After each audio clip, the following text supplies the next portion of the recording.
Here we go, here we go, here we go. Here we go, here we go, here we go. Here we go, here we go, here we go. Here we go, here we go. Onana, what's my name? Onana, what's my game? Onana, what's my name? What's my name? What's my name? Onana, what's my name? Oh boy, I really wanna see if you can go downtown with a girl like me. Oh boy, I really wanna be with you, cause you're just my type. Oh na na na na. Come on, get in there. Let's go. It's done, baby. Finally, we have got him. Andre Onana is a Manchester United player. Oh yes! There it is, guys. It's completed. Finally, it's happened. What a day. First, Harry Maguire gets stripped of the captaincy. And now we have finally managed to sign up Andre Onana, guys. It is done. Fucking get in there, my son. Come on, United. Finally doing some things that actually make this seem like a bloody actual top football club. Making some key decisions, getting some key signings in. Get in there. Hashtag welcome Onana to Manchester United. It's a glorious day. We're going to get into the latest news and cover all the latest goings on surrounding this transfer in this video. Do us a favour at the start of this stream though and smash that like button on it. Give us a massive thumbs up on the stream if you haven't done so. Twat that like. We are currently on 54 likes. Let's get 100 likes just like that. Smash that like button if you haven't done so. Drop a cheeky little subscribe if you're new and have your say in the live chat. Welcome in, everybody. Where's the Onana announcement, you say, Niall Kane? It's right here, mate. I'm announcing it right now. Onana's done, mate. No, here's the official announcement. Well, it's not official, obviously, from the football clubs just yet, but this is what you're looking for, I think, is Fabrizio Romano 2 minutes ago tweeting out, Andre Onana to Manchester United. It's finally, here we go. Clubs are closing in on the agreement, then Onana will travel for medical tests and contract signing. Man United set to request visa for Onana for USA trip. Ten Hag will have the new goalkeeper he wanted. Come on, get in there. That's right, it's done. We've got a here we go situation. So that's good enough for me. Obviously Fabrizio was waiting to pull the trigger on this signing just to guarantee basically that it was actually done. And it is done. So there you go, folks. That's the finalisation that we were looking for, really, from the Tier 1 journos, that this deal was done. Obviously, we knew that this deal was basically done a couple of days ago anyway, and they were just working on a few formalities, i.e. the bonus structure and the finalisations of a couple of little details. That has now been concluded. Get in there, absolutely gung-shi. We've gone and got him. Ten Hag's got his man. Very awesome news, brilliant stuff, and it's obviously somebody that Ten Hag knows and has worked with in the past, and I'm sure Ten Hag had a big hand in getting this signing over the line. I'm not sure if Andre Onana would just come to United depending on whoever the manager was. I think it definitely helped that it was Eric Ten Hag who's at the wheel, as it did with players like Lisandro Martinez and Anthony, and these guys wanted to come. So absolutely brilliant news there, no doubt about it. He has been a long time coming. Griffo, we can only hope, mate. Let's face it, Man United need to work on our striker position more so than any other position. We haven't done that yet. So yes, but it's looking good. Also, we are still working on that other goalkeeper, Suzuki, which means that Henderson could be going out very soon as well in the opposite direction. We've got the Maguire stuff to dissect in a little bit. But before I do, let me just cover the latest information of what we've got on this Onana situation. So as you can see here, Andre Onana to Manchester United is at a here we go situation. There's no doubt about it. The agreement's already there between the two clubs. There's a few finalisations still that need to take place. And then he will be flying in for a medical. We've got some information to suggest that he will be flying in on Tuesday for a medical, but equally could be tomorrow. But between tomorrow and Tuesday, Andre Onana's medical examination with Manchester United. So reports coming out from Italy there that there is some strong suggestion that, he will fly in and have his medical conducted then. Reports are at this stage that it's a 5-year contract with an option for a further year at Manchester United. So that'll keep him contracted until the summer of 2028 with an option for an extra year as well. David Ornstein earlier on reporting that Man United are set to agree personal terms with Inter Milan goalkeeper Andre Onana today, plus transfer fee very close. This was like some hours ago. Obviously, that's all been sorted out now. The 27-year-old is expected to sign a 5-year deal, and the hope is that he flies with Manchester United squad to NYC on Wednesday for the tour. So very positive, guys. Very, very big news here, guys. Obviously, we've got to hope that he gets granted visas and things like that in order to travel, and we've got to hope that he passes his medical, but it should just be a formality. There's no issues here with the wages, no issues with the terms and the contract length, anything like that. That's all been agreed previously anyway from a verbal point of view between Onana and Manchester United. Now it seems like it's officially all agreed, and it's a 5-year contract, guys. So get in there, my friend, with an option for an extra year. So could take him up to, around about 33 years of age. He's 27 right now, 6-year contract essentially. Could take him up to 33 years of age. Let's just ask the live chat at the start of the show, how do you rate this signing out of 10? So reports for the amount of money involved are basically what we've said over the last couple of days, which is reported at 50 million euros plus 4 million in add-ons. So it seemed like Manchester United were, just quibbling over the bonus structure here. Didn't want to have to pay the most amount that we, that they wanted. That American guy says 10 out of 10. Rajat says 7.2 out of 10. Nikolai Lindquist says 8. FJT says 7. Dean says 7.5. Red Gold says 10. Duke of Rodtown's going 9. Matthew Bassett thinks it's an 8. 10 out of 10 like Margot Robbie, says Don F. Chloe says 7. Omar says 9. Same as Cadster. Duncan says 7. 9 says Matthew and Compost. Easy 8 for Rushmano. 7 says Berserker. Solid 8. Fair play, guys. Yeah, I mean, look, I'm going to give it a solid 7 out of 10. Maybe that will actually change to a 10 out of 10 later on in the season based on how he sort of settles in, how he performs, how he adapts to the Premier League. It is a different league, but he seems like somebody that's obviously got a lot of attributes that we want to change the way we're playing. And Ten Hag's gone and spent this money on a goalkeeper. It's a lot of money for a particular reason to help transform Manchester United's play style. And he's let David De Gea go. You've got to love a bit of Erik Ten Hag, don't you guys? You've got to love Erik Ten Hag. He gets these tough decisions. He gets these signings done. And he's not afraid. He's not afraid like some of the managers we've previously had, to make these tough decisions. That's the thing. Like, it's quite a hard thing, really, to make big decisions like getting rid of Ronaldo or stripping Maguire of the captaincy. You can upset a few things here. And he's been prepared to do that. And all of the time that he's been here, really, he has done things the Ten Hag way. So let's get a bit of orange love in the live chat. Orangey love in the live chat there for Erik Ten Hag, because he does deserve a bit of praise for how he's gone about it. Not only just exceeding expectations last season with the squad that he had at his disposal, but also just how he carries himself and how he makes these decisions and how he's not afraid to make key decisions that not everyone's going to be happy about. I think he's obviously got some big bollocks, this guy. So really well done to Erik Ten Hag on masterminding another good transfer to the football club that should hopefully change our fortunes. Absolutely. Oh, nah, what's my name? Oh, nah, what's my name? Definitely Rushmano. So, Ten Hag's fought hard, like you say, reportedly to bring in Onana, a player that he knows and wants. There you go. Thank you, Tom Furlong, for the super chat, mate. Let's get some love in there. He said, Ten Hag loves it raw. I think that's a fair assessment. Yeah, I think that's a fair assessment. He's a raw individual, this guy. He gets things done the Ten Hag way. He's kind of like the Dutch Ted Lasso without the niceties. He manages to get things done somehow.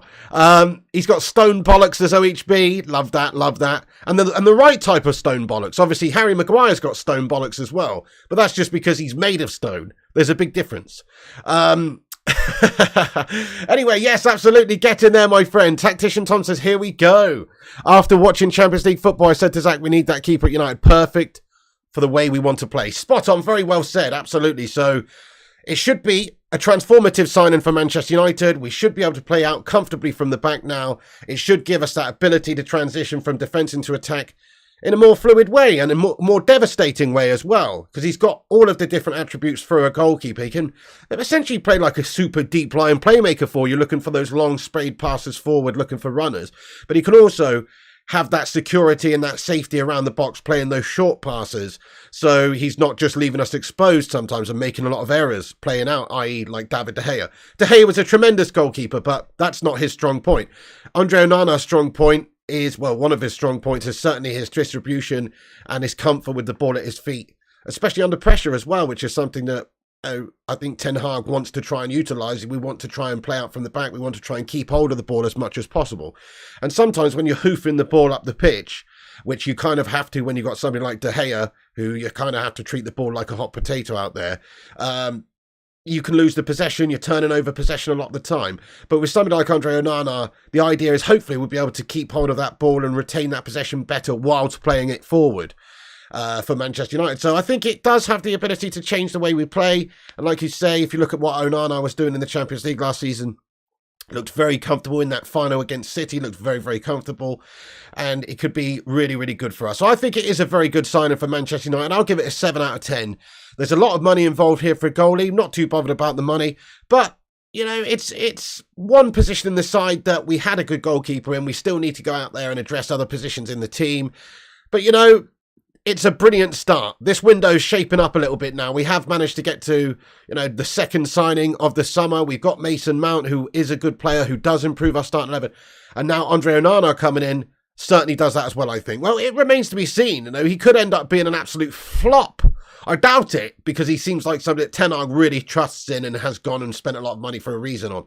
But still, though, you can never be sure 100% how they perform. But hopefully he adapts well to the Premier League and settles in. Mate, the Bristolian Mackham, sorry I missed your comment there, pal. Thank you very much indeed for getting in here, my friend, with your highlighted member comment. Appreciate you, my friend. This is what he has to say. He says, rumours are Pellistri to Sunderland. What's he like, Piggy? He's pretty damn awesome, actually, Bristolian Mackham. I don't even think we should loan him out. I think we should utilise him as a rotationary player, blood him, give him game time, let him come on the last 20 minutes of games, give him League Cup games and lesser opposition games and start him sometimes. I actually think if you got him on loan, you'd be getting yourself a mint young player there. Hopefully we keep hold of him. I wouldn't want to see Pellistri going to you guys this summer. I think we should definitely keep the guy. What do you reckon, guys? Just as Bristolian Mackham's brought it up here, keep or loan or sell Pellistri, but for me, I would keep him. I think he's good enough right now to play a bit part, just like Garnacho did last season. Garnacho should have more opportunities this coming season to progress and get more games than he did last season, but I think Pellistri should step up to the amount of sort of involvement that Alejandro Garnacho had last season. So I would keep the guy because I think he's pretty clearly a very talented lad. Anyway, thank you. We've got a new member of the channel as well, Andy Kendrick. You know it makes sense. Welcome in, Andy Kendrick. Thank you, Andy. Let's get some love in the chat for Andy. Welcome aboard the Bacon Brigade, my friend. Thank you for joining and supporting the channel. Appreciate you. Everybody, take a second right now. I'm just going to ask you one more time real quick to smash that like button if you're just getting in the stream. Oh, shit. If you haven't hit the like button, please do hit that like. It helps this channel out. It's free to do, and it takes just but a second. So feather that thumbs up if you haven't done so. Share it around on social media. We've pinned the tweet to the top of the live chat. Give us a retweet. That'll help spread the word of the show as well. But every little like does help. So please do hit that thumbs up if you haven't done so. Nice one, guys. But welcome, Andy Kendrick, to the live chat, to the membership. I really do appreciate you, my friend. Thank you very much for becoming a member. That is class. Right then, so more details of this situation. So Onana, this is what Gianluca Di Marzio said a short while ago. He said that Onana from Inter to Man United, the last details Man United are discussing payment terms. The player should fly in the coming days on Monday or Tuesday. So that's the reports from Gianluca Di Marzio. Some people suggesting that tomorrow will be the official announcement here. So this is another report from Marco Conterio, which reports that Andre Onana will become a Manchester United player tomorrow. So official tomorrow. That would be very, very nice. And reports here as well that the deal is closed. Just in Andre Onana to Manchester United closes, methods of payment are being finalised, or being defined. And it seems to be £54 million is the overall amount of money that is involved to take this guy in. And we've got a new tweet here from Fabrizio Romano, actually. And it just gives us a bit of basis for the price tag of goalkeepers. And this is what Fabrizio said. Andre Onana will make the top 5 most expensive goalkeepers in the history of the game. Kepa to Chelsea's number 1, Alisson to Liverpool's number 2, Gianluigi Buffon to Juventus number 3. And of course, now he's in the top 5. It's a lot of money to pay for a goalie. I mean, just how good was Gianluigi Buffon, by the way? He's still on that list. And that transfer to Juventus must have been like bloody 25 years ago or something, guys. You know what I mean? And he's cost 52 million back then. It's actually insane, isn't it? Back then, Gianluigi Buffon was worth that. I mean, he was actually worth that as well, because what a goalkeeper when they signed him very young. Wasn't it from Parma or something? I can't remember now, but a long time ago, Gianluigi Buffon. Let's hope that he can live up to that sort of list of players. Obviously, Kepa, you know, whatever. He's too much money. But Andre Onana, for that amount of money, he's got some big competition there and the big names to live up to in terms of the price. I agree with you, Madhouse. Buffon would be worth an insane amount these days. You're absolutely spot on. I mean, he was one of the best goalkeepers in the history of the game. And just the fact that he was actually that price at that time and justified it 10 times over just goes to show you what sort of a goalkeeper he was. Yeah, Juve always getting done with dodgy dealings, aren't they? I know, proper dodgy mother chuffers. Spending 50 odd million on a goalie back in the day. Crazy. Well, these days, you're right, Compost Smurf. 43 million isn't a lot for a goalkeeper in elite bracket. So 43 million pounds with add-ons as well. So around about 47 million pounds in total. You're absolutely spot on. It's not a lot for an elite goalkeeper these days. You're talking about a very specialised position. If you want to get one of the best goalkeepers in the world, it's going to cost you because they're match winners. Just the same as somebody who can score you 30 plus league goals up the other end of the pitch is a match winner. Somebody who can stop the opposition from scoring. Maybe even like this guy, hopefully help the way we play and maybe score more goals and be more attacking, is invaluable. And so therefore, yeah, there's justification for spending that money. I think maybe we've overpaid a little bit, just a little bit on this one, but it's fine. We've got our man. Sometimes you've got to pay a bit of a premium. Look at Arsenal yesterday or recently, obviously signing a couple of big players like Declan Rice for 100 million. And, you know, sometimes you've got to pay the money to get the guy that you desperately want in your team. And I think that's what we've done with both of the signings we've made so far. We have overpaid a little bit for Mount, and maybe we've overpaid a little bit for Onana. But let's ask the live chat. So he's gone for 47 million pounds. Let's talk in pounds sterling. That's including the add-ons, by the way. Let's talk in pounds sterling. None of that euro guff. Let's talk in pounds sterling. How much do you think Onana's worth in this current climate, actually in pounds sterling? You know, I think he is a 40 million plus goalkeeper, to be fair, like based on his age, 27, his reputation. He was just in a Champions League final, and, you know, he's obviously one of the top goalkeepers in Europe. So it does make sense, I think, that he's worth that sort of money. Maybe we paid a little bit more, but that's just to get your guy in. Yep, fair enough. I think most people agree here. John Adair says 40. Madison says 47. Batman Night Fan says 45. So does Luke Look MUFC. 50 says Adam. 50 says Rajat. 50 says Sean. 45 says Pete and Madhouse and Rushmano. Yeah, he probably is worth basically what we paid for him, you know. So I think we've got a reasonable deal on this one. And also, like we talked about previously, we haven't got the exact terms of what he's on. There were some reports and suggestions that he'd be getting a heck of a lot less than David De Gea. I've seen some rumoured reports, at least. Obviously, there's no confirmation of any of this, but that he was on somewhere between 130 to 170,000 pounds a week for his contract at Manchester United. It sounds low, but it only really sounds low because of how much we were paying David De Gea. Even if he's getting paid a couple of £100,000 a week, Man United stand to save a heck of a lot of money for all that money we had going out on David De Gea. We were paying him £375,000 a week.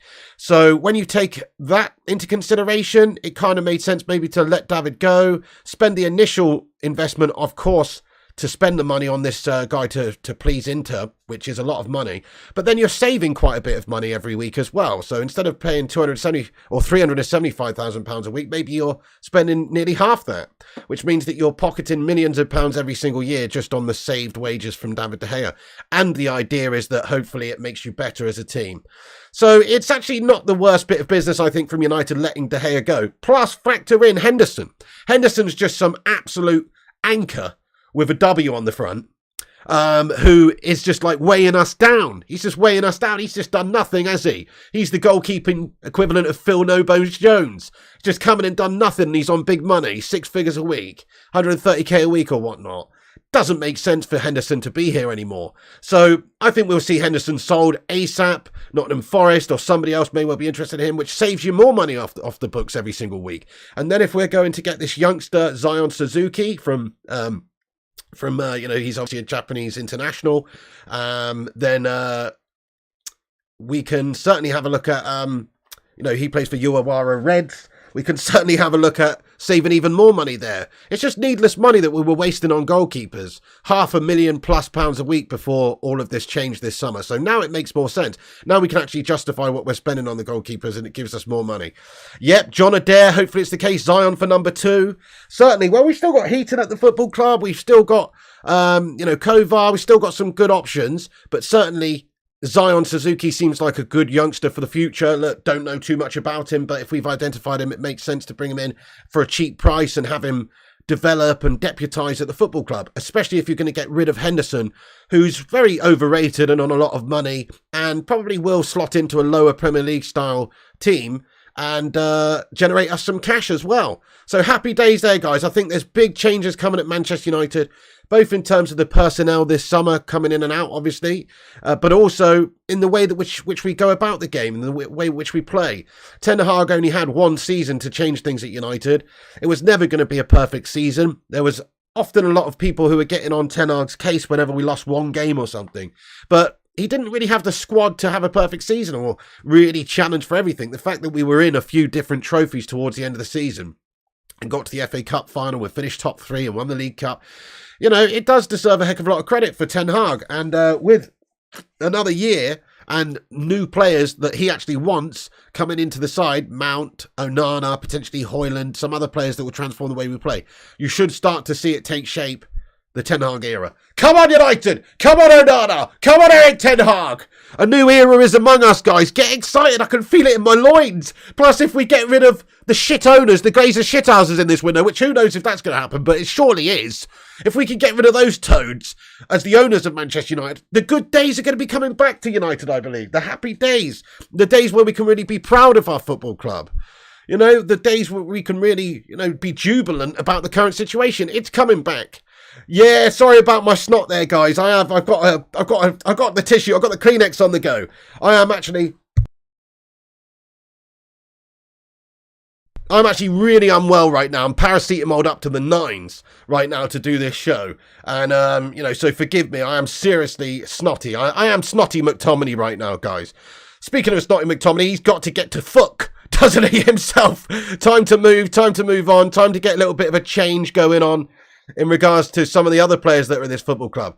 I mean, let me just talk about this for a little while. Okay, so I'll leave the Onana stuff for a minute. We'll get back on that. We've got plenty coming out about that. We know that there's the here we go situation now, and we've got this guy. So happy days. But let me just talk about Maguire for a second. So obviously I did do a video earlier on today and posted it. I was just ill in bed, and I did a quick vid in response to Harry Maguire's statement that he posted on Instagram.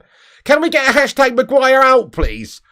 Because I hope that this spells the end for Harry Maguire at Manchester United. It's nothing personal for that big Easter Island melter, but he's just literally crap. You know, there's no other way of saying it, really. He's bang average shite. He's a nice guy. He's got a nice gormless smile. He's tried his hardest. He's worked his hardest for Manchester United to try and be a good captain. But he's fundamentally gash. And so, you know, he was never going to be a success at United now. He's on a couple of £100,000 a week plus more now. In fact, reports are that, you know, he's had a salary increase because of Manchester United qualifying for the Champions League. So look at this piece of news we have from via Jimmy Jackson. Harry Maguire is open to leaving Manchester United, but a salary increase he received as a result of United qualifying for the Champions League is making it more challenging to find a buyer. You're damn right it will be challenging to find a buyer because of just how much he's on. It's hard to justify paying a slab 200k a week, no matter who you are. There are some reports that maybe Davy Moyes over at West Ham's interested to splash the cash because of how much they've just generated for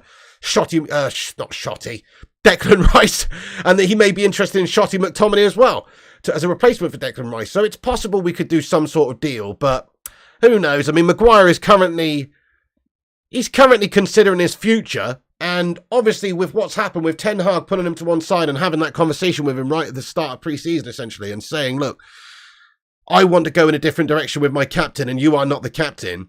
I mean, that's firmly put Harry Maguire in his place, and it's firmly suggested that he will be, at best, a bit part player at Manchester United now. We knew this anyway. We knew that he'd slipped down the pecking order at Manchester United based on the fact that he was giving the nod to Luke Shaw ahead of him, who's a bloody left-back at centre-back there, you know? So we knew that was coming, but it's sort of official now. Obviously, he's had the captaincy stripped from him. The captaincy's probably going to go to Bruno Fernandes or somebody else, and Maguire's going to play 4th or 5th choice centre-back now at United if he stays, which means that his England position could be in doubt. So from his point of view, it makes sense to leave. But does it make sense to leave if you're getting paid £200,000+ a week after he's just had an increase in wages if you're not going to get similar money elsewhere? I would argue no, it doesn't, because who's that stupid to turn down a couple £100,000 a week? Let's be honest now, guys. You know, from the economic standpoint, Maguire would be a fool to go and play for West Ham for 130k a week or 160k a week when he's getting £200,000+ a week at Manchester United. So maybe United could do something where we could pay a remaining part of the contract for Maguire to go, or perhaps he will actually be given that sort of a price tag by somebody else and they see the value in Harry Maguire. But I think the initial amount of money involved with Harry Maguire, because of his high wages, is always going to be quite low compared to what we paid for him, definitely.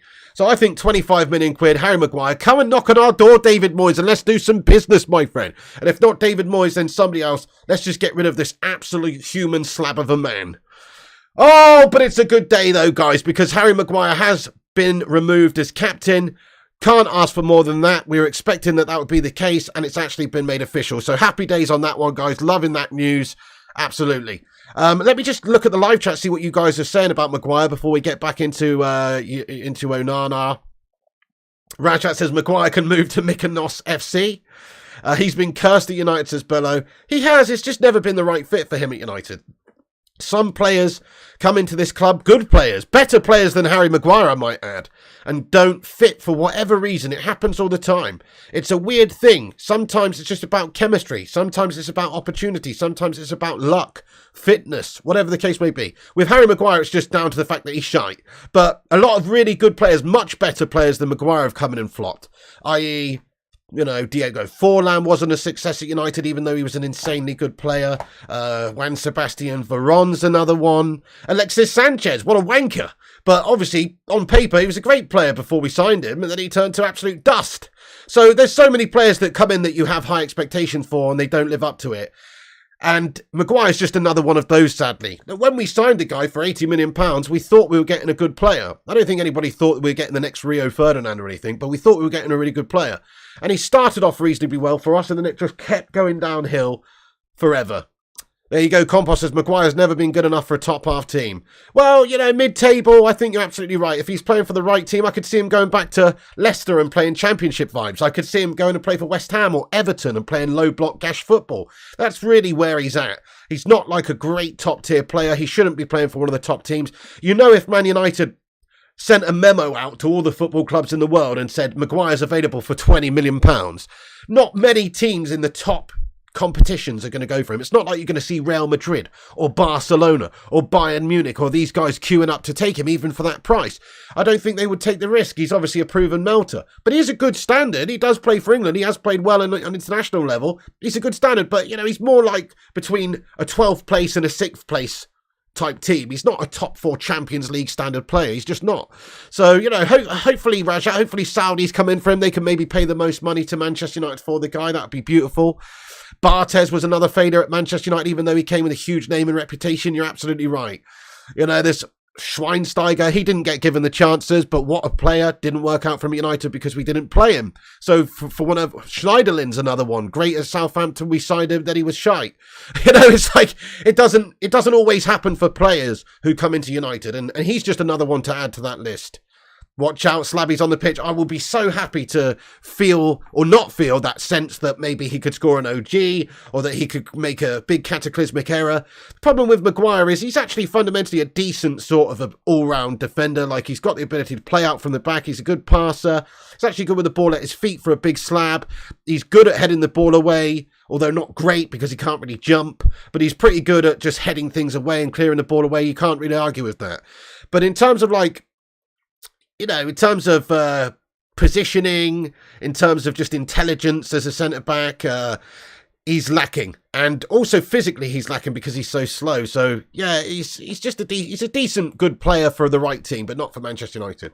He should go to Scotland, says Randomness Tube. Come on and get him then, Celtic. Thank you, Gungshi, for getting in here with that comment. He says, smash a like for Piggy. Yes, please. If you haven't done so, drop a little like on this news video. It is breaking, of course. Andre Onana to Manchester United is a here we go via Fabrizio Romano, which means it's basically done. Obviously, there's a medical still needs conducted and 1 or 2 T's and I's crossed and dotted, but other than that, it's basically all done. We've got 250 legends in here. Let's see if we can get 250 likes on the stream. It will help us compete with the clickbaiters and corporation mugs. So hit that thumbs up button if you haven't done so, guys, and get yourself subscribed to the channel because we're covering all the latest news on the show. Thank you, Duke of Rodtown says, hope you're feeling better, Pig. I'm actually feeling pretty rubbish. I've got the sweats right now. I'm sweating more than Luke Shaw with a Frey Bentos dangled in front of him, but I'm soldiering on. She says, thank you for powering through this stream for us, you're absolute don. Hey, no problem at all, mate. No problem at all. Thank you very much, Duke of Rodtown. Yeah. But it's big news, obviously. I couldn't miss this this report and this situation just to have a bit of a chat with you legends and celebrate the fact that Andre Onana is going to be a United player. So we've been looking forward to this for at least a week or so now. He's been linked with us for a lot longer than that also, but certainly the cogs have been turning for the last week, and we were always thinking, oh, it's going to be tomorrow, it's going to be tomorrow. And it actually does look like it's going to be tomorrow now. So as I mentioned, lots of reports saying that it should be made official between the two clubs tomorrow. Could even be tonight, I guess, but that they've reached an agreement.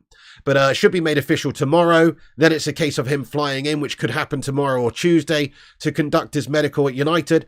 Reports are it's a 5-year contract. David Ornstein confirmed that earlier on, a great tier 1 source, to suggest that it's a 5-year contract.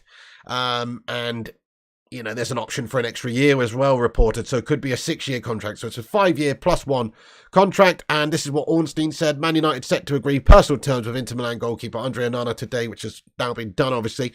Transfer fee very close to being finalised, which has now been done. 27-year-old expected to sign a 5-year deal, which has now been done. So, excellent news. We have got our man, and it's an excellent signing for Manchester United.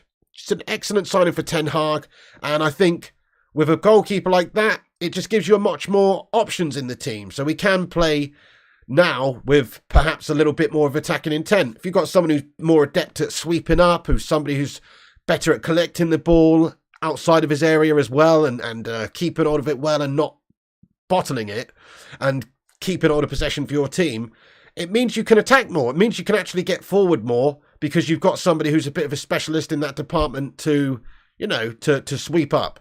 And that is very important. That's very important when you're trying to be an attacking team. Plus, it just gives you that ability to play out, as we've discussed quite a bit as well. So I think Andre Onana is going to be an excellent player for us. Reports coming out that now that we've signed Onana, we will look to sign a new striker and a second midfielder with Sofyan Amrabat, one of the options. Plus the other options, of course, at striker, Højlund and Harry Kane, and a couple of various other players as well. Who would you like to see Manchester United go all out for and break the bank for at striker now, folks?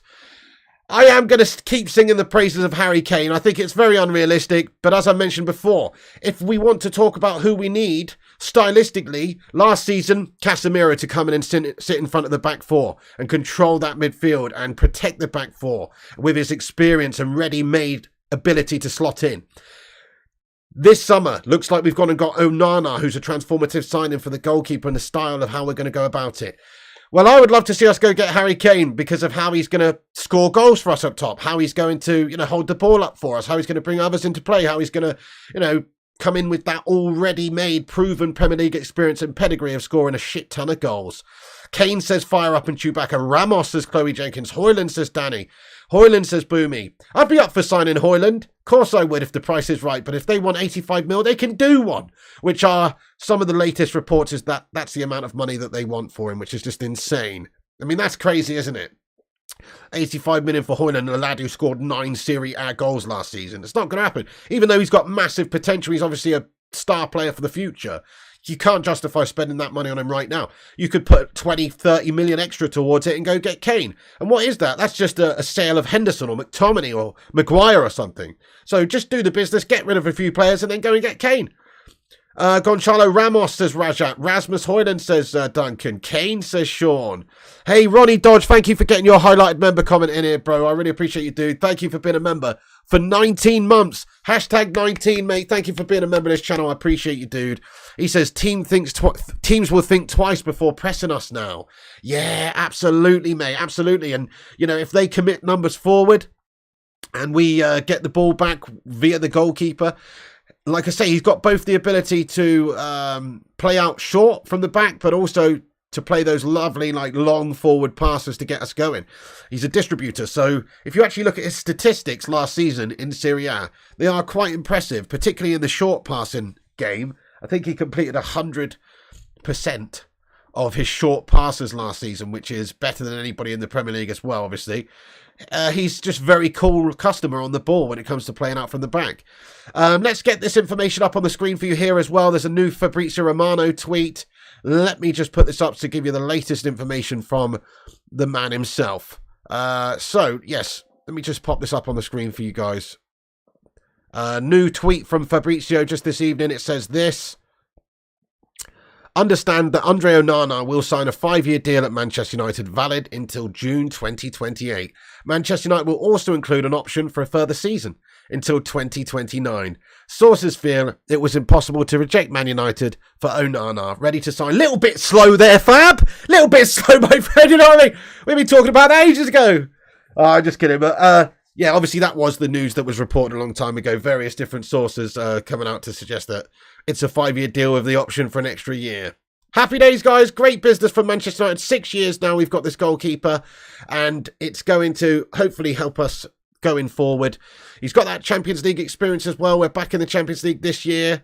So, all round a brilliant piece of business for Manchester United. Just got to hope that United can now get rid of one or two melters. We're still hoping for the Glazers to fuck off and get new owners in, obviously, which means that we'll get new players because the new owners will show, hopefully, the ambition of new owners and go out there and spend. And hopefully in doing so as well, we'll be ruthless in this current market and get rid of a whole bunch of shithouses that we've currently got at the football club, of which the list is very, very long of players that are no good for Manchester United anymore. Maguire, we need a change into the guard. This needs to be the new fresh era right now.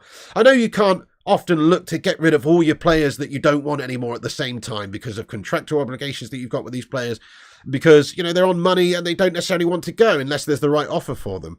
But certainly there's a whole list of gash players at United that we could get rid of and generate cash and make room for other players now. You know the ones, guys. Do I even have to say them? But there's a lot of players. Henderson, Martial, Maguire, Donny van der Beek, certainly McTominay and Fred even. And there's just, you know, there's lots of players that United could do with parting ways with this summer. And if we do so, we'll have a massive transfer kitty to go out there and spend. Even if we're selling them for cheap, which we probably will because of the wages that they're on. But even if we sell them for cheap, we'll still be able to generate an extra 100-odd million to be able to go and buy the players that we need. So there's a lot of melters at this football club that don't deserve to be here. Get rid and move on. Absolutely, too many deadwoods, Mr. Maddison. Very many players who are complete deadwood at this football club, no doubt. Very disappointing that some of these are still here. We're slowly moving a few on. Obviously, Phil Jones left at the end of last season as well, which was good. But still, there's a lot of melters at this club. We just hope that Maguire, with what's happened today, obviously the announcement that he's had his captaincy removed from him. I mean, he said that he's always given his all, and essentially he'd kind of like, the understanding is he'd kind of like to try and fight his way back into the squad. I don't see it ever happening, guys, because of Varane and because of the Butcher Martinez. We still got Lindelof at the gaff, and we still got Luke Shaw, who is better than Maguire because of his pace. He just seems better option for Ten Hag sort of style than Maguire, even though Maguire's obviously a big, strong, conventional sort of defender. So where's Maguire going to get into this? I just don't think he's going to even play a bit part role. He's got to go from his point of view in order to, play. Tim says, bro, no sympathy with the slab. The guy is so bad he doesn't deserve to be here. Yeah, you know what as well? It's like, okay, he has been shite for United. He has been a gormless melter for United. He has made so many errors and scored own goals and been a complete fucking Jonah and a calamity for Manchester United. People say, oh, you know what? Don't be too harsh on the guy. You know what I say? Fuck Harry Maguire, mate. He gets paid 180 grand a week over the last couple of seasons, plus more now in recent years, to be a complete letdown for us and be one of the worst captains in United history. Mate, he is the luckiest human being alive. Imagine getting paid £200,000 a week to be properly shit at your job. You know, it's insane. And people expect us to feel sorry for the guy. Mate, I'd love to be a shit player for 200 grand a week, I tell you. I'd love to be a shit player for 200k plus a week. My goodness me, I can't think of a better job in the world. I'd take the media criticism. I'd take the corners of the press digging in. I'd take the abuse from the fan base for 200 grand a week. Of course I would. I'm sure a lot of you would as well. Smash a one if you would like to trade places with Slabby Maguire and be a shit player for 200k a week. Smash a one in the chat if you would. And he's terrible. And he's been literally an awful captain for Manchester United. It's hard to justify keeping him. You know, he's the luckiest man in the world. He's super lucky. So don't feel sorry. Don't feel too sorry for Harry Maguire, guys. Honestly, he's fine. He's fine. All he's got to do is go home to his missus in his mansion, in his lovely fucking Bentley or whatever car he drives, log on to his online banking and see, oh, there's 8 million quid in there. You know what I mean? In this savings account. This 12 million quid in this one. Nice. Oh, okay. Well, yeah. Oh, no, oh, boo-hoo, I'm going to have to go and play for Kettering Town now. I'm sure he'll get over it, guys. I'm sure he'll get over it, you know what I mean? Whereas me and you and everybody else here, we ain't got a pot to piss in. You know what I mean? Don't feel sorry for Harry Maguire. He's living the fucking dream, guys. You know what I mean? He's living the absolute dream. So I'd trade places with him in a heartbeat and get all the abuse he receives and just probably play as good as him because he's shite. You know what I mean?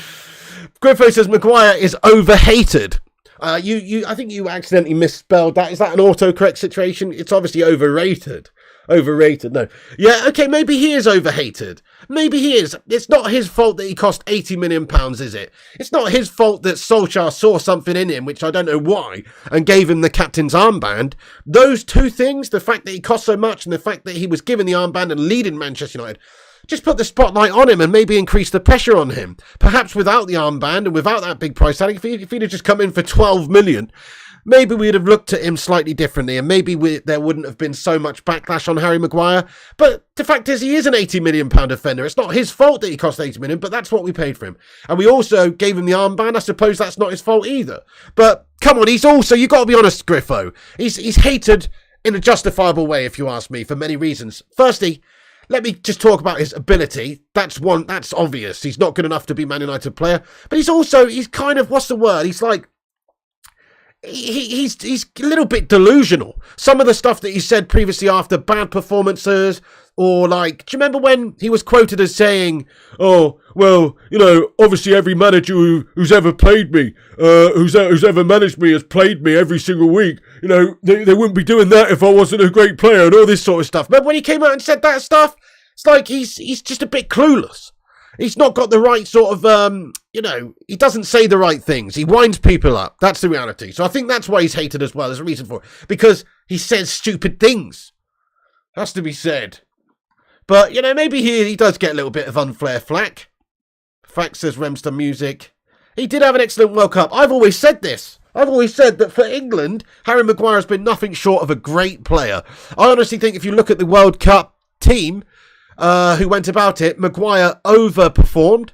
And he was one of England's best players in that tournament. And I say that with a straight face. I honestly think Maguire was one of England's best players, if not the best player, in terms of consistency and actually playing beyond their abilities. I thought he did really, really well. And he's never really put a foot wrong for England. Of course, there's been the odd game here or there, like when we played Italy recently, he's made a blunder and given away a goal. But in big moments, in big tournaments, he's always done very well for England. But England's totally different to Manchester United. I couldn't give a toss about England. Unless it's the World Cup or the Euros are on, I couldn't give a toss. It's all about Manchester United, you know, and week to week, that's the club who pays his wages. And he's been unacceptably bad. So, good luck to him. I really hope that it spells the end for his time at United, not because, you know, he's a bad guy or anything, but just because we don't need him anymore.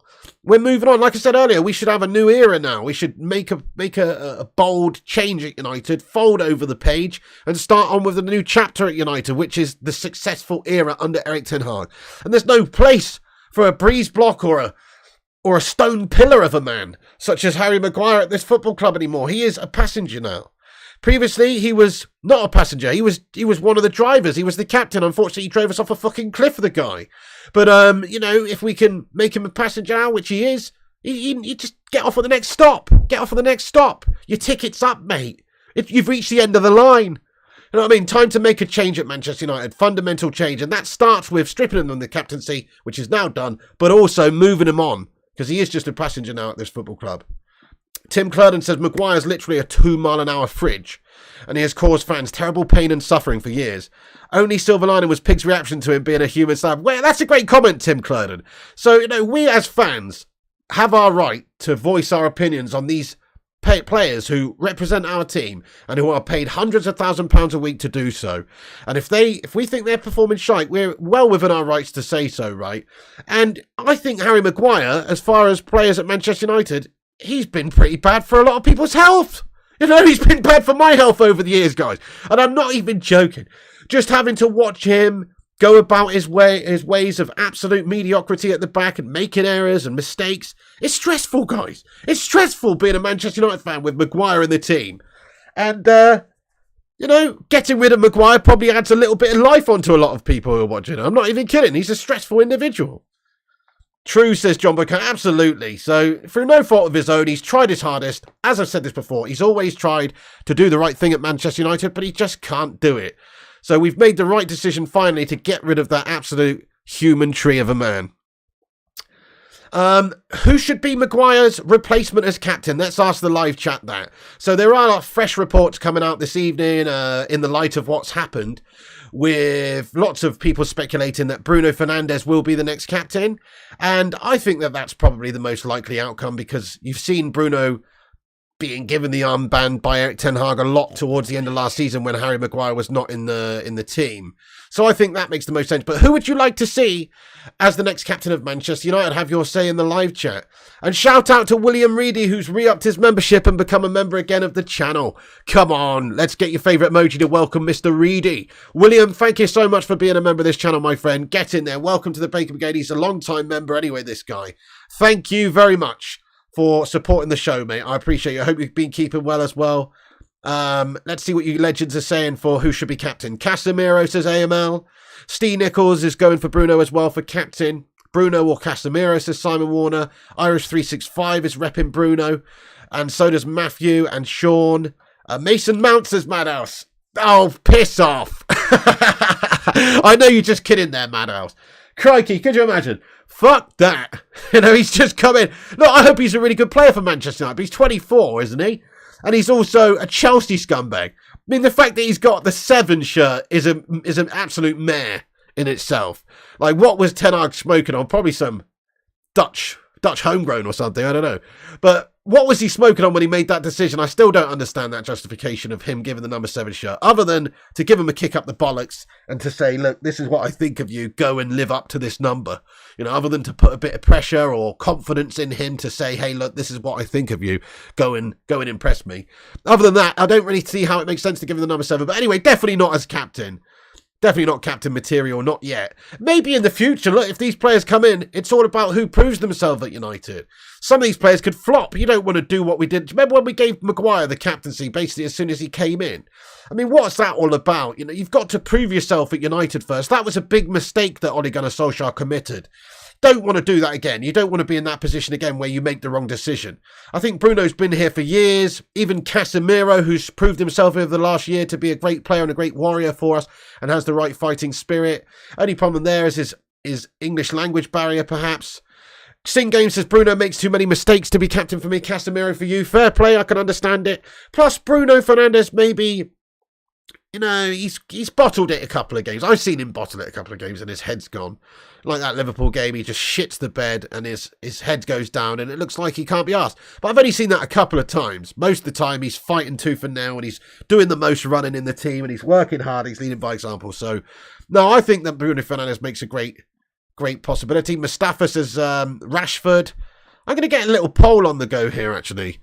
New captain. Let's get a poll on the go. Sorry, it's going to shake a little bit for a second. Let's put the most likely candidates in there then. So I'll put Martinez, I'll put Varane, we'll go with Bruno and Casemiro as the options. So, you know, you can,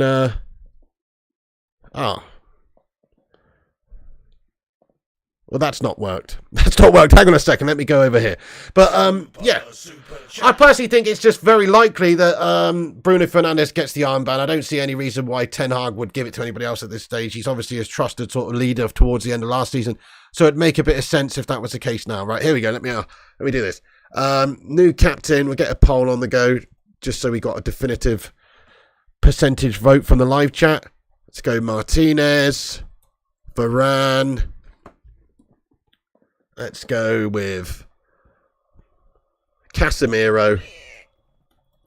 And then finally, Bruno Fernandes. Okay, guys, so I'll ask the live chat there in the poll. There's a poll now up on your screen. It should pop up on your screen or whatever. Get your votes in there, guys, and have your say as to who you think should be Manchester United's new captain. There it is. I would vote for Bruno, I guess. What's this? We've got a whole bunch of new members here. Hang on a second. What's gone on? I've missed it. Hold on a second.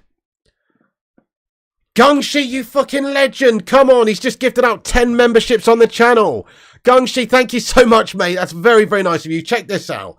Gungshi, 10 memberships on the channel. Sue! Get in there, you legend. 10 new members of the channel. Thank you, Gungshi. That's very, very generous of you, mate. What an absolute legend. That's really, really nice, guys. Just rain down the love for Gungshi, our man in Taiwan, who's just always been a super generous individual. God knows how many members you've made over the years, Gungshi. You know, you've made more members than a sex change plastic surgeon. Do you know that? You've made more members than somebody who makes penises for a living. You know what I mean? Than a dildo manufacturer. You have made a lot of members, Gungshi, on this channel, no doubt about it. So fair play to you, man. Really, really do appreciate you, boss. Thank you so much for all the support all the time. Let's just get some appreciation in there for Gungshi, because he deserves it. Thank you very much indeed, man. Thank you so much. What an absolute star, man. Gungshi, thank you so much, bud. Just keep the love coming. Look at all these Phil Joneses that are coming in here. Get your favourite Phil Jones emoji in to ward off the evil spirits of Phil. Goodness, we need to get rid of that guy. I've also missed a super chat here. Thank you so much, Gungshi. You're a legend. Chloe Jenkins, thank you so much for your super chat there. Sorry I missed that. And you say, how could he turn it down? Would make him look weak, says Chloe Jenkins. How could he turn it down? Would make him look weak. Sorry, what's this we're talking about now? Bruno? Bruno accepting the captaincy. What's going on here? Why would he turn it down? What's going on? I don't know what you mean there, Chloe. Sorry, I've got a little bit out of sorts there with the topic that we were on. I've got confused. I've got sidetracked. I forgot what we were talking about. By the way, thank you, Mr. Bruce, there for subscribing to the channel. If you guys are new to the channel, please do hit the subscribe button on this stream. That's the one that says subscribe. And click the like button. We are currently on 200 likes. We've just smashed 200 likes, guys. Keep hitting that thumbs up if you haven't done so. That's awesome. And drop a little subscribe if it's your first time on the stream. Good stuff. Right, hold on. Let me just see what other news is coming out in regards to this the details of this deal. Thank you, Rushmano, for keeping me up to date with the latest info as it's coming out. Yeah, I mean, more reports coming out to say that Bruno Fernandes is Manchester United's new captain. The decision is made. There's no going back. It will be communicated to the team soon. So I think that that's probably the most realistic outcome. Obviously, it's not on manunited.com or anything right now. There is no official announcement from the club at this moment, but probably tomorrow, the next day, very soon, obviously before the next game. Excuse me. Before the next game, there should be confirmation that Bruno Fernandes is the new captain, and if not Bruno, somebody else. But certainly we will have to appoint the new captain and vice captain very soon. Super chat. Chewbacca! Oh, excuse me. Simon Warner, thank you for your super chat. He says Slabby is at home sulking right now. Yeah, he's crying into his £50 notes, mate. You know what I mean? Don't feel too bad for the guy. He might be sulking a little bit, but goodness me, he's stolen a living at Manchester United last few seasons. He's literally stolen a living at Manchester United. Don't feel sorry for the Slabbo. He's at home sulking. Good. I hope he is, because he's been crap for Manchester United. Now he can feel what we feel. Zayn Miyasi, thank you very much for the super chat here, you legend. Get in. Thank you for the $9.99 super chat. He says, will Onana stop the goals at the Emirates? Also, Avatar 4 delayed until 2029. Will United win the league before then? Interesting comment, really, Zayn Miyasi. I would suggest that we probably will win the league before then. I mean, that's 6 years from now with new owners and building and Ten Hag going in this right direction that we're going in. I don't see why not. I mean, you should probably ask yourself that question, really, Zayn Miyasi. I mean, we haven't won the league since 2013 season. You, on the other hand, haven't won it since, fuck knows, 2004, wasn't it? Invincibles, yeah? And you got the sheer minerals and bollocks to come in here and suggest, will United win the league before 2029 when you're an Arsenal scummer who is literally an Arsenal fan who goes and supports Arsenal and sees them melt season to season? Listen, I feel sorry for you, Zayn Miyasi, as an Arsenal scummer. I really do. You used to have it so good back in the day with Arsene Wenger and all that sort of stuff, playing good football, winning trophies. And now look at you. You haven't won the league for 20 pigging years, my friend. And last year was your best chance by a country mile in 2 decades to win the pigging league. And what did you do? You chucked it away, Zayn Miyasi. You chucked it away. So, you know, Will United win it before Arsenal? Who do you think's going to win the league before out of those two clubs? Never mind when, never mind how. Who do you think wins the league out of those two clubs soonest? Man United or Arsenal, guys? Get a vote in the live chat. Zamiassi on some good stuff again tonight, mate, coming in here raw. But in regards to Will Onana stop the goals, yeah, that's what we're buying him for, mate. He's a goalkeeper. He keeps goals in. You know, he's a goalkeeper, my friend. So he's coming in here to stop the opposition from scoring, mate. Make saves. That's what goalkeepers do. They save you. So that's what he's coming in here to do, Zamiassi, lad. All right. No need to be a prat. No need to be a prat, lad. Arsenal are certainly gonna melt before we do, I reckon. Look, you signed a good player in Declan Rice. Now look at you with the bitty big bollocks. Poke Zane with a stick and watch his bollocks grow. You know what I mean? Arsenal fans are insufferable. Now that they've spent a bit of money and that they finished second and bottled it, might I add, last year, they now think that they're the best team in the world again. I mean, they're going to crumble in the Champions League. I'd be surprised if they get out the group stage because it's their first season back. Sharteta's a shark merchant. I could just see you having a struggling season, mate, with more to contend with this year. More to contend with this year and extra added pressure with money being spent. You're going to melt. Paul Liebenberg, good evening to you from Cape Town as well. Getting in here raw from South Africa. Thank you very much, bro. Yeah, fire up. There you go. They need the little P. Oh, dearie me. Zane's a United fan in secret. He could well be Batman Knight fan. I agree with you, bud. He could well be. They just spent 200 million and barely improved their team. You've just gone and bought the English Scott McTominay, mate, for 100 million. No, obviously I do think he's better than McTominay. I think he's obviously better defensively, makes more tackles, better passing, technically better. But, you know, he's not worth 100 million, though. You have had your pants pulled down on that deal, no doubt. But I would have taken him at United, I can't pretend. Right, let's cover the news, guys. I'm going to cover the news. And then we're going to just have a rundown of what we've discussed. There's a couple of little other things I want to just mention about United players, news. Then we'll cover what we've discussed, and then we'll get into the Q&A. So stick around. Also, give us a retweet. The tweet's pinned to the top of the live chat. Get another hashtag Gungshi in the live chat for the legend that's gifted out 10 members on this channel just now. And gratitude, hashtag gratitude. And also, subscribe if you're new to the channel. Get yourself in there with your thoughts and opinions. Q&A's upcoming in a minute. Give us a retweet, and we'll shout you out. So let's just cover this last couple of bits of information I've got. Just speculative stuff here. But there is United news other than Onana and Maguire tonight, which is, I missed a super chat, have I, from William Reedy? William Reedy, I apologise, mate. Let's get some love in there for William Reedy, guys, who has sent in a super sticker and I missed it. Much love to you, William Reedy. Thank you to the mods there, Vutilator, for letting us know. Let me see if I can find it. There it is. A £1 super sticker from William Reedy, or €1, I should say. Get in there. Thank you so much, bro.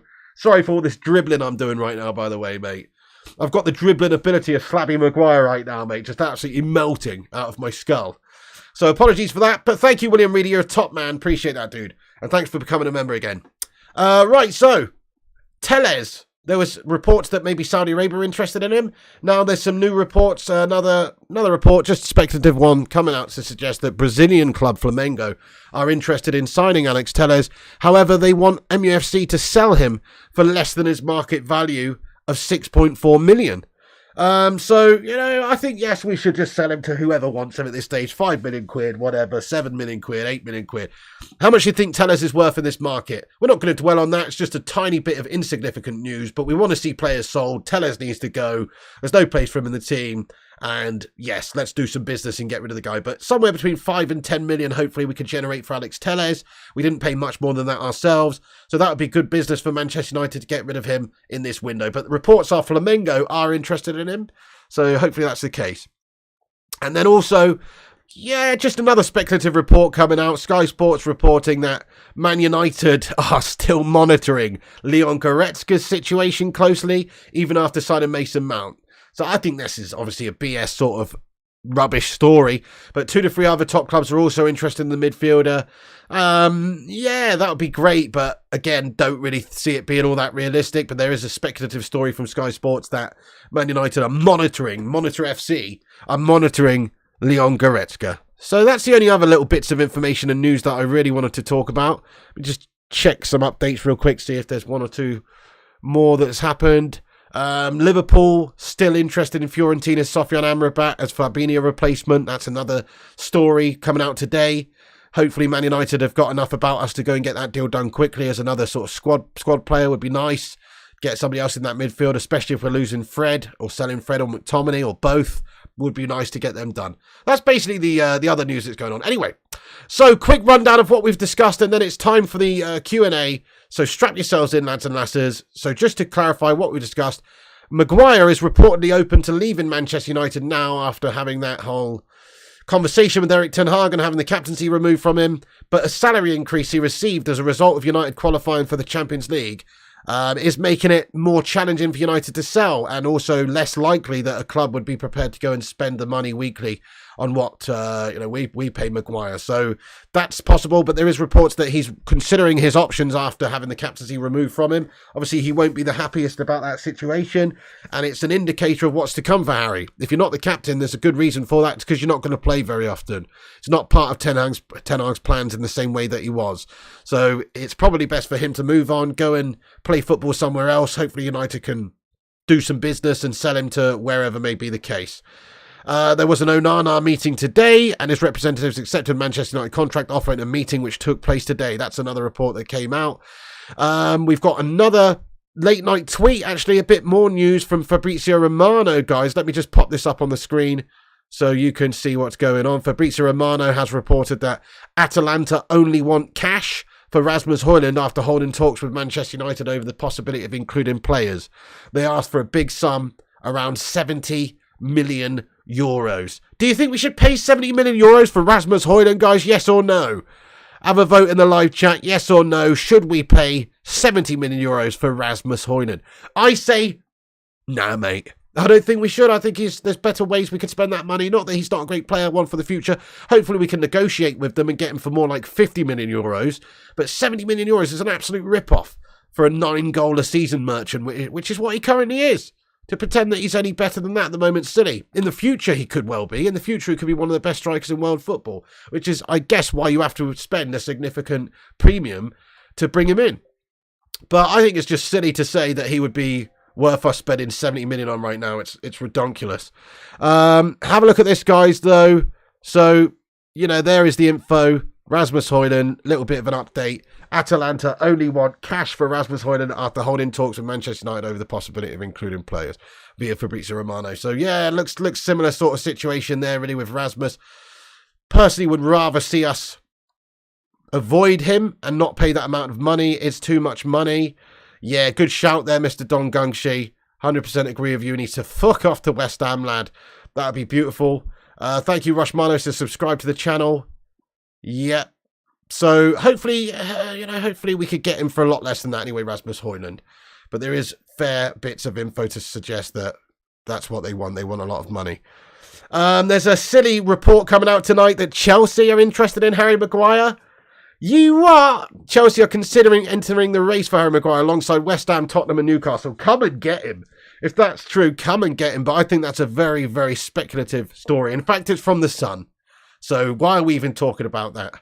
You know what I mean? Why are we even talking about that? That's absolute guff. It's from The Sun. Why the fuck would Chelsea want Slabby Maguire? That would be mental. But anyway. Okay. So, guys, 2 seconds. Let me just continue with my rundown here. Right, here we go. Right, okay. So, Onana tomorrow could be flying in, maybe on Tuesday. Reports are the medical could be tomorrow or Tuesday. So we're just waiting for more info there to confirm when he will be flying into Manchester. Hopefully it will be Tuesday. And that's the latest reports here. And then also Fabrizio, has confirmed the here we go situation. Ornstein confirmed the situation with the contract. Man United have agreed personal terms with Onana. It's a 5-year contract with the option for an extra year. So essentially we could keep him at the club for 6 years until 2029. That would be. So excellent stuff. Right then, guys, that's it. Here we go for Onana. He will be a United player in the coming couple of days. We're expecting an official announcement from Manchester United tomorrow, and also expecting him to fly in for a medical over the next 24 to 48 hours. So we'll keep you posted on that one. Thank you, guys, for getting in the chat. Now's the time to have your say. We're going to answer a bunch of your questions.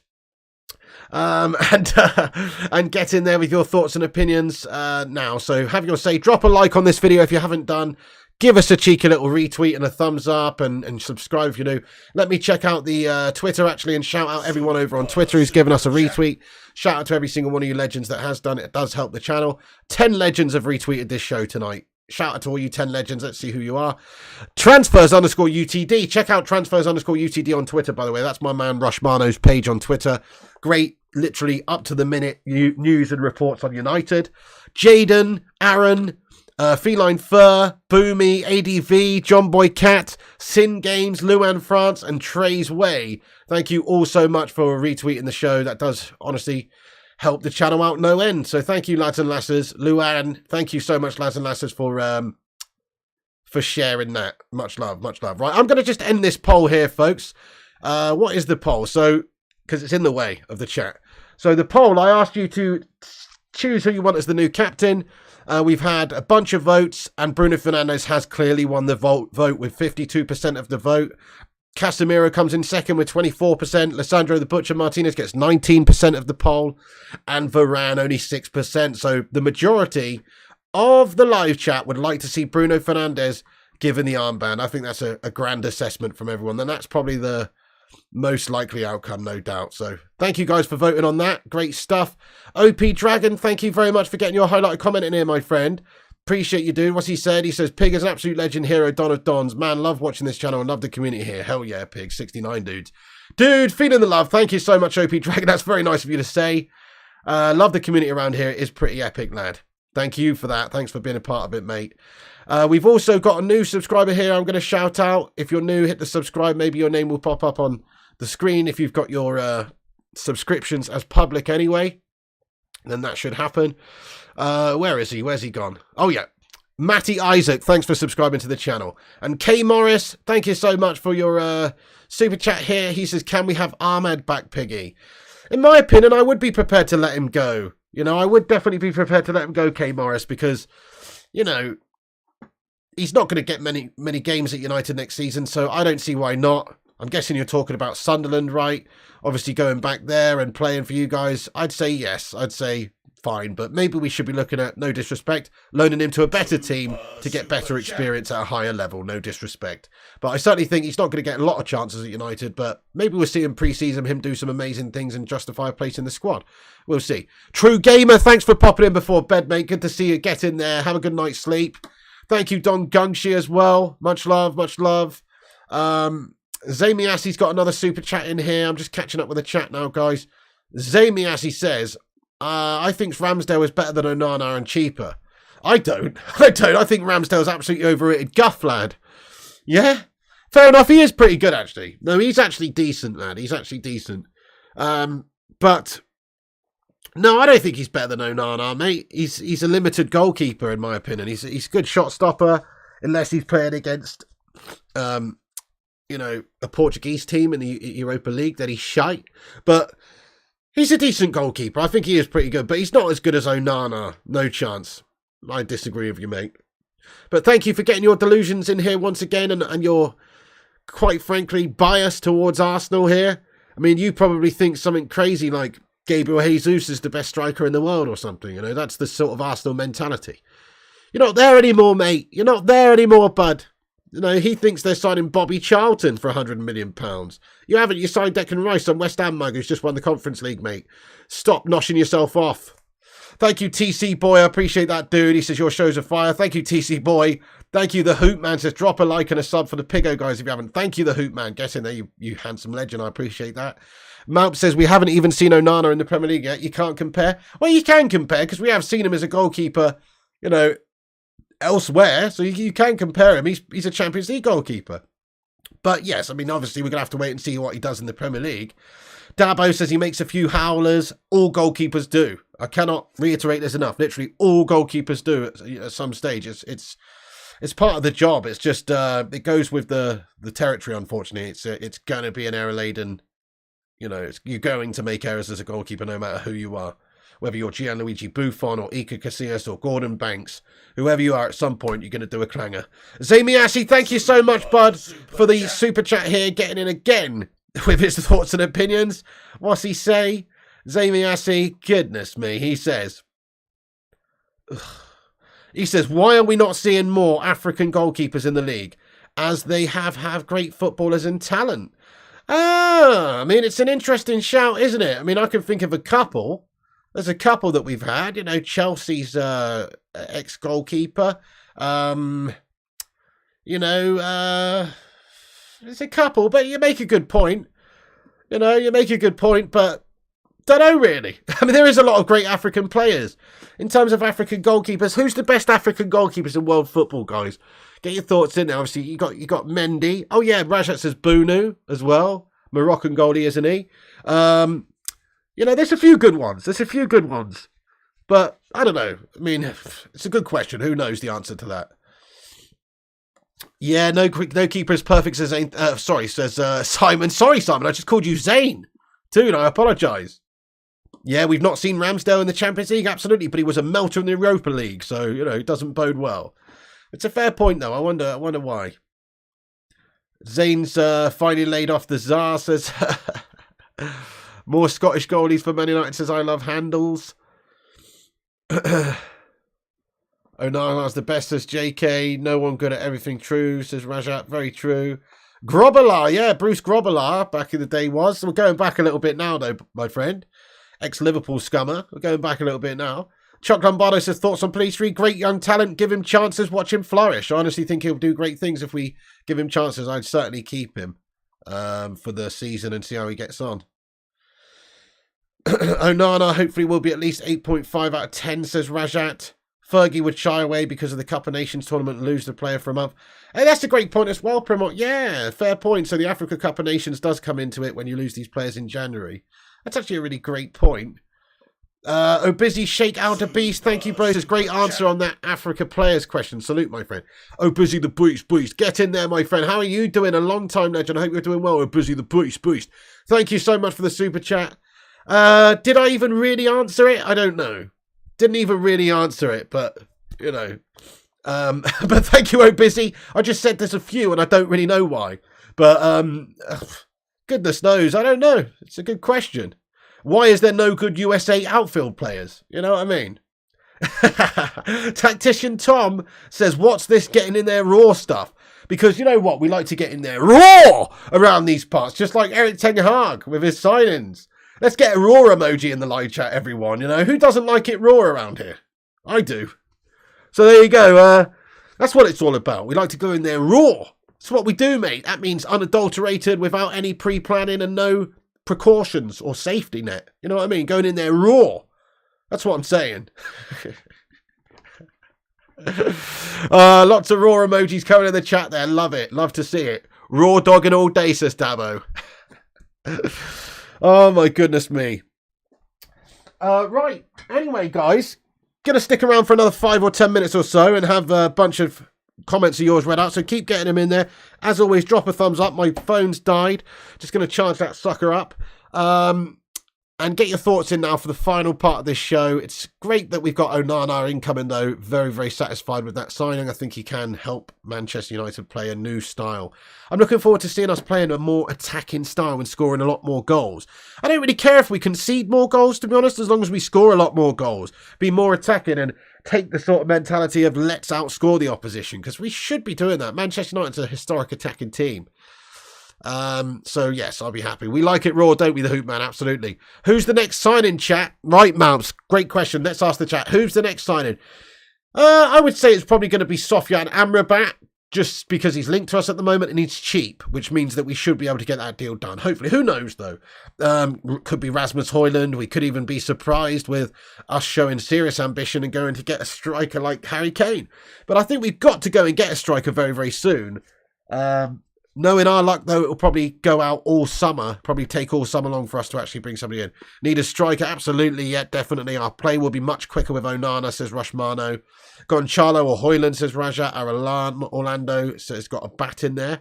Højlund says, Boomy, you think we'll be more attacking? I think so too, Paul. Yes, we should have that ability to, play out quicker, more direct, keep hold of the ball better from the back, transition better from defence into attack.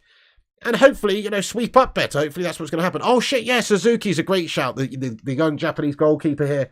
Suzuki's a great shout, guys, as somebody that should potentially be coming in soon for Manchester United as a backup goalkeeper. That's a very good comment, guys. Yep, definitely. Absolutely, OP Dragon will be getting on it, lad. Suzuki says the Vutinator. Yeah, good shout. He probably will be the next signing that we make. Fair point. Yeah, we don't want to wait until the last day of the window, Simon Warner, and then panic buy. No. I mean, I think if we're going to get Harry Kane, then it probably will happen towards the end of the window, because look, there's still a lot of debate about what's going to happen with him. Will Spurs play ball?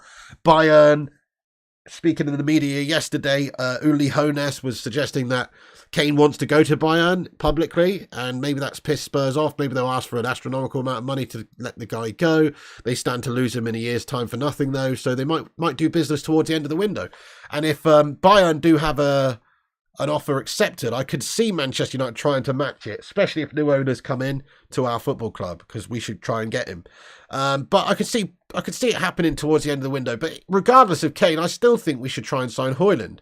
Like, it's not beyond the realms of possibility or that crazy to think that we could sell 5, 6, 7 players this summer and sign 2 really quality strikers. It's what we need to do if we want to have ambition next season and compete for all trophies. We probably do need Kane and Højlund. Martial's shite, Rashford's better on the left, so it would make sense to sign 2 strikers. So I hope that's what we see. I know it's wishful thinking. There are many reports to suggest that United could be in the market for 2 strikers this summer. Somebody to be more of a backup and obviously a main goal scorer. But certainly that's what needs to be the case, I think. Harry Kane will only be at United if Qatar is at the wheel. Yeah, I think that's fair. That's fair, United. Well, yeah, the Glazers won't oversee that transfer. No, you're absolutely right. I would prefer Harry Kane, Rohan, but I'd definitely take Rasmus Højlund as well. Honestly, I know that sounds silly, but why is it silly? We've spent just over 100 million now in terms of pounds, around about 107 million pounds on 2 players, Onana and of course Mason Mount. Now there's a couple of other players we're working on. Amrabat's probably 25 to 30 million, and Zion Suzuki, 5 million? Talking about a little bit of money. Let's call it 130, 140 million that we'd spend getting those players in. Well, shouldn't United be spending more than that? Arsenal have already spent a couple 100 mil, and last year they spent that. Last year we spent a couple 100 million plus. We should be spending a couple 100 million plus again. And if we sell players like Maguire, McTominay, Fred, Henderson, Martial, Donny van der Beek, the list goes on, that will generate cash which we can then use to buy players, and it will get players off of our books who are being paid too much to be here and do nothing. Which means we should have a bit of freedom in the transfer window, especially if new owners come in, to go and buy 2 strikers. So I think it's highly possible, I definitely think it's highly possible. Zamiassi, thank you so much indeed there, Zamiassi, for the super chat. Oh wait, we've got one from Sly. First, before I get into Zane's, let me read yours there, Sly. He says, hey, yo, Adrian, I did it! He says Slabby has 2 years left on his contract, I think. Can he still get the same amount of money if he quits early? No, he wouldn't get the same amount of money if he quits. No, he's not going to quit. The only way he leaves Manchester United is if we do a business with another deal, and another transfer with another club, I should say. And then obviously it's down to him and his personal terms with that club. And if the club won't pay him what we pay him, we might have to make up the remainder to let him go. So he won't walk away from his contract. No, I wouldn't have thought so. But if he gets a good contract or a close contract from a different club, maybe he would leave that and go. But, he's not going to walk out on his money early, I don't think, no. So we're stuck with him unless somebody else is prepared to buy him from us for a small amount of money and then pay him what we pay him, essentially, which is a couple of £100,000+ a week. It's too much for what he is. But yeah, 2 years left on his contract. Depressing thought. Zamiassi, thank you for your super chat here again. He says, why have Arsenal and United not gone for Tony? Yeah, good player. Scored double figures last season. I think the main reason, Zamiassi, it's because he's banned from playing football at the moment, isn't he? Didn't he get like a 10-month ban or something? I can't quite remember the actual punishment he received now. Maybe it was suspended. I'm not sure, actually. But he's a very naughty boy, Zamiassi, mate. He was doing dodgy dealings in the betting department. He was placing bets on games that he shouldn't have been, and he was a dodgy bastard, basically. Pretty sure he's banned, mate. That's why, until January, says Scarboy, right? Yeah, Ryan says, Ivan Tony's banned. He's banned, Zane. You're going to buy someone who's banned, mate. Mayassi Logic. Hashtag Melassi Logic in the live chat, guys. You're going to buy someone who's banned, mate. You know what I mean? Maybe in the future. Plus, he's just, it's not really the... Man United already have a bit of a shitstorm of PR at the moment with the whole Mason Greenwood situation. Do you really want someone who's currently dealing with the ramifications of committing gambling offences. You know, I don't think you do. Ivan, Betfred, Tony, exactly. So that's why we've not got him. But he is a good player, though. Chuck says Tony's worth the gamble pig. Hey-oh, get it, I like it. Lucky says Alex Tellez, Eric Bailly, Fred, Elanga. Great shout, I forgot about these players. Anthony Elanga's another one. Everton reportedly interested. He can generate cash and be sold. Alex Tellez, certainly be sold. Eric Bailly, certainly be sold. Absolutely great shout there, my friend. There's a bunch of players we could get rid of. Fred to Galatasaray, absolutely met in. You take Tony, I'd take Tony too as a backup, I really would. But is he good enough to be our #1 goal scorer? I actually say no. I think we should have more ambition than that. We want somebody who could score 25 goals a season. I know he scored double figures last season for a much lesser team. They actually had a good season. And I think he would do pretty well for United. But I don't think he would be the #1 striker for us or ready for that. Sing Game says Tony will be betting on him scoring the first goal and putting it in his own net. Oh, goodness me. Fred to Galatasaray. Could well happen, couldn't it? Absolutely agreed. Hopefully it's the case. Right, okay, I'm going to read a few more comments out, guys. Keep getting your thoughts and opinions in. Just going to read a few more out, and then we'll have to wrap up this video. I'm feeling pretty ill this evening.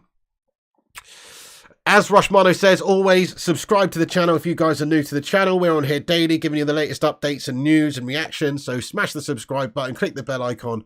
That way you won't miss a thing. Follow us on Instagram, Facebook, Twitter, TikTok, Twitch, and Kick at Flying Pig United. Links are in the description, and that way you won't miss a thing either.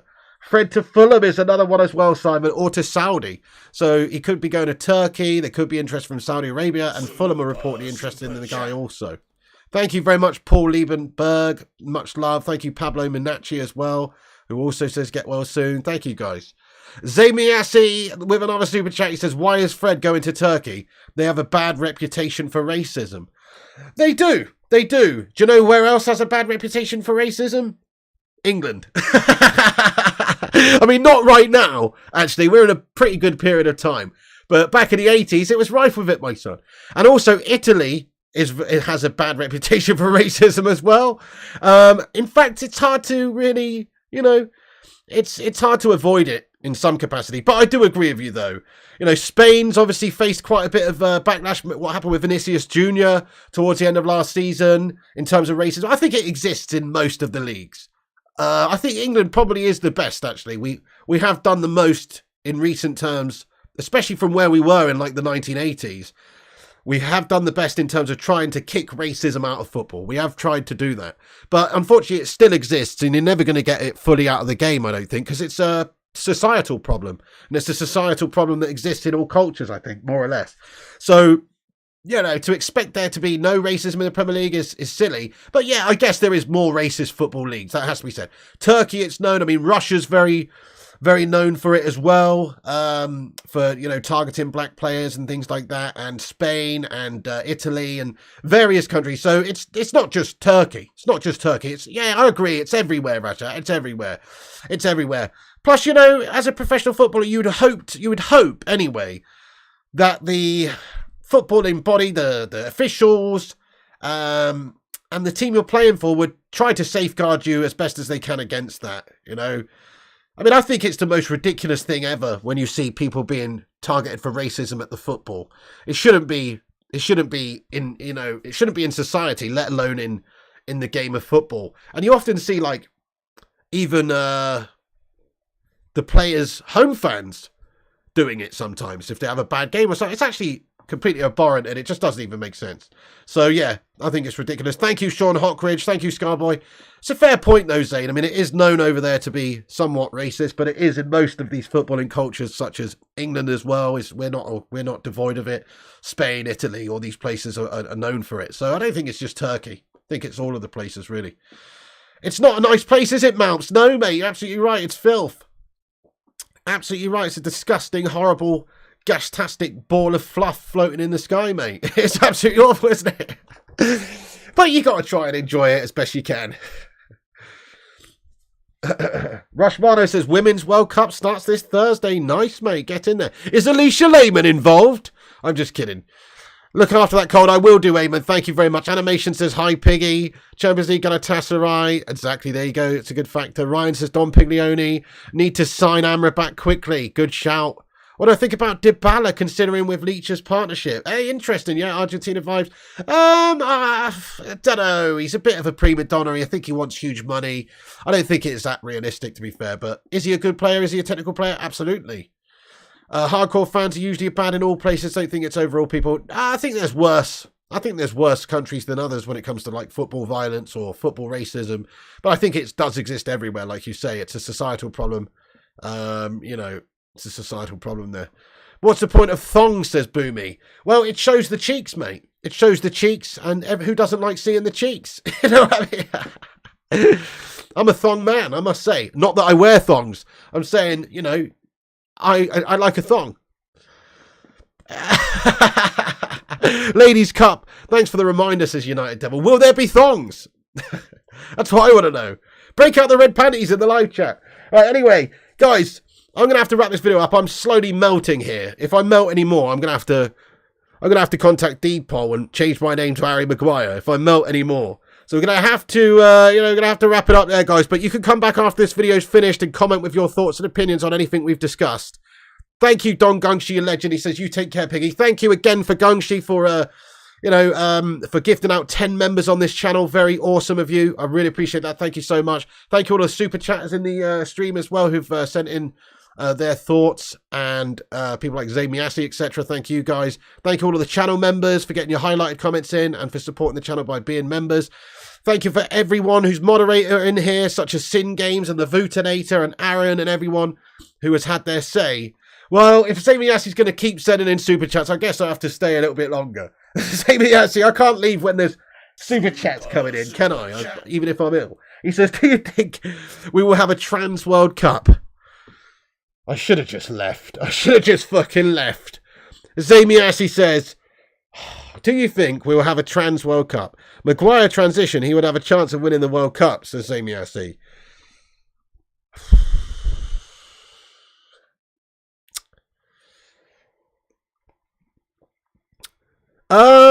Is there not already a trans World Cup then? In all seriousness, like, shouldn't there be? Like, if there's a women's World Cup and a men's World Cup, shouldn't there be a trans World Cup? That's just the logical thing. Are you telling me there isn't one? I would have thought there was one already. But if there isn't, then, I mean, maybe one day, say Miyasi. Listen, it's a recognised, I'm just going to not speak, actually. You know what? I'm not going to say fuck all. I'm just going to carry on with the stream as though you didn't ask that, mate. It's better and safer for me to do so. Do you know what I mean? Anyway, Zamiasi, shut up, mate.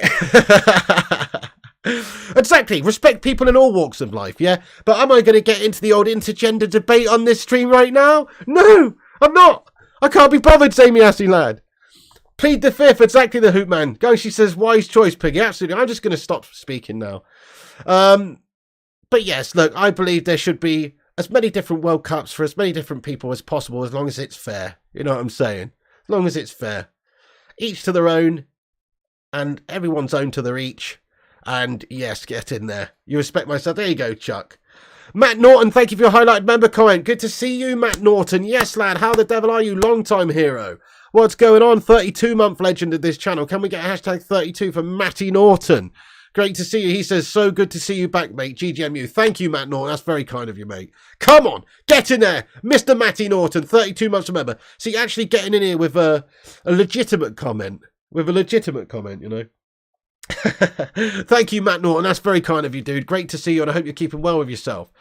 Orlando identifies as a legend. Respect, respect, respect. Look, after that cold, I will do, Raja. Absolutely, I will do. I need to rest up, dudes. Right, I'm going to basically wrap up this video now and, you know, chill. So thank you, everyone who's got in the stream tonight. I really do appreciate you, all the mods, all the members and everybody. Thank you so much for getting in here. I'll leave that red herring alone at the end from Zane there. But thank you very much for everyone watching the stream. Smash a like before you go. We're actually nearly at 300 likes, guys. I'm holding a competition, by the way, guys. Don't go anywhere. I'm holding a competition. I forgot to say. We're going to draw it tomorrow. I'm holding a competition, guys. Wait a second. It's a giveaway competition of a t-shirt from the website, which you can put an exclamation mark merch in. Flying Pig merch. We will be giving away a t-shirt to somebody who enters this competition, and this is the competition. All you have to do is go over to the Harry Maguire stripped of Man United captaincy video that I did earlier and comment within the next hour. Doesn't matter if you've already commented. If you've commented today, that's fine. Don't just put bullshit like a comment. Actually write some sort of a comment. Comment to enter here. All you have to do is comment on this video. There it is. I've put it in the live chat. Go and give that a cheeky little comment on there. And wherever you are in the world, I will send you... Oh, hang on, it's not worked. Did it work? Let me try again. Comment on this video, and I will enter you. I'll pin it to the top. Am I live still? Shit, what's going on? Oh shit, hang on, my computer's frozen. Oh no, my mouse just died. That's all it was. Sorry, my plug-in, my rechargeable mouse just died, guys. I thought my computer had shat it.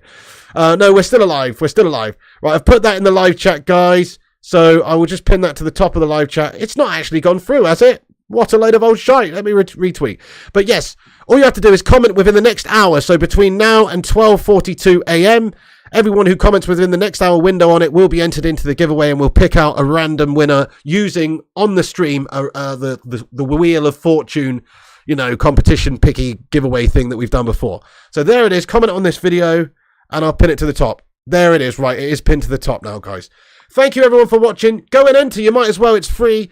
And watch the video if you haven't done so. The video link is at the top of the chat. It's my reaction to the news that Harry Maguire was stripped of the captaincy. Go and comment on it. Go and give it a watch. And you will be entered into the, you know. There's nothing coming through. I've pinned it to the top, mate. Oh, hang on. Yeah, you will be entered into the competition. Thank you, Rushmano. Thank you, everyone else. Thank you, Paul Liebenberg. Thank you, Lucky Singh. Gung Shi, Metin, Jonathan Jackson, Sing Games, Luan France as well. Hey, get in there. Hey, Luan's is going to leave that for everyone else enjoying my I Believe t-shirt. You know what, Luan? You feel free to enter again. I know you won an I Believe t-shirt from the last giveaway, or one of the last giveaways. But you feel free to enter again. You can always choose a different shirt. Although you are in Canada, aren't you? So, you know, that was annoying. It is at the top, guys. It is at the top. Thank you, everyone, for watching. Good night. God bless. Come back after this video is finished. Get your thoughts and opinions in about anything we've discussed. You can follow us on Instagram, Facebook, Twitter, TikTok, Twitch, all those places. Links are in the description. Thank you, United Tactical Talk, United Devil, Bristolian Mackham, Simon, Jonathan, Sean, Hockridge, CZ Bam, Rushmano, all the mods, all the members, everybody else in the chat. I'm ill. I'm going to go chill now, guys. Thanks for watching. Stay classy, and I'll catch you tomorrow. God bless you. And remember, Piggy loves you. And also remember, when the seagulls follow the trawler, this is because they think sardines will be thrown into the sea. Thank you very much. Oh, Nana, what's my name? Oh, Nana, what's my name? Oh, Nana, what's my game? What's my name? What's my name? Oh, Nana, what's my name? Oh, Nana.